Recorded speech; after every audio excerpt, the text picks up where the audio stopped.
gone through the process, and I would say that I'm only here because the team leader threw a sickie. Anyway, having said that, I think the overall impression you'll get from this sheet is one of confusion, and I think that's one of my conclusions. I'll leave this on the floor so that there is a slight chance that I'll remember to say some of the points that were made. Basically, as the groups came around, we put forward ideas and propositions on the chart, and the sequence was logical.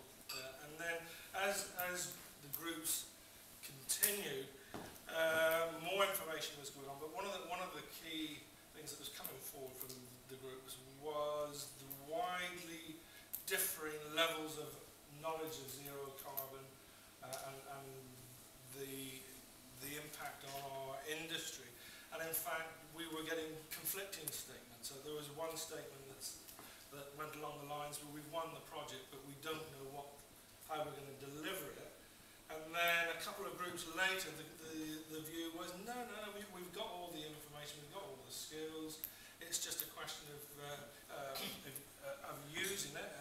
And Europe have these skills, has this experience, so let's learn from Europe. And then another group, somebody came along and said, well, actually, the Europeans aren't that far ahead of us, and we're doing okay.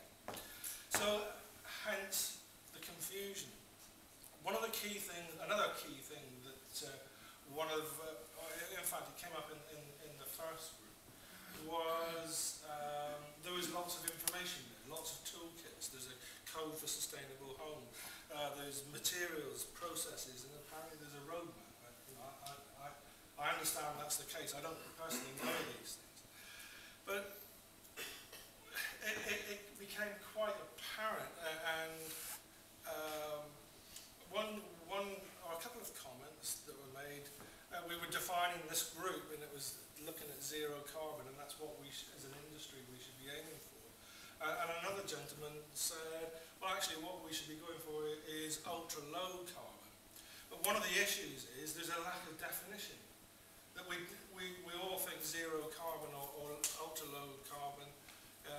We think of it in slightly different ways. We're not consistent. So, as I said, the key thing was lots of information.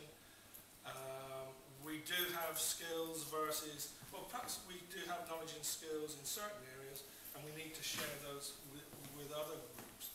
So I think the final conclusion was that what we need is either a zero carbon for dummies research project and write the manual that people can apply with some consistency.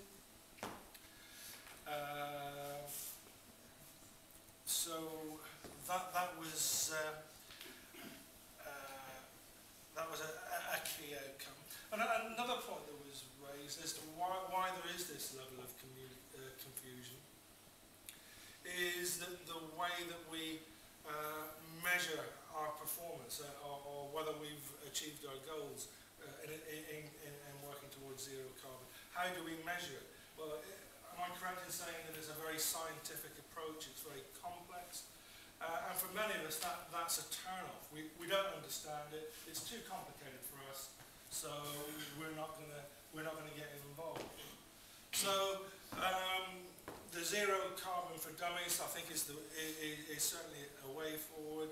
Letting people, or giving people the opportunity to understand what the aims are and what our role is in achieving them. Now, if anybody else from the groups, certainly the original group, has got any points that they want to raise.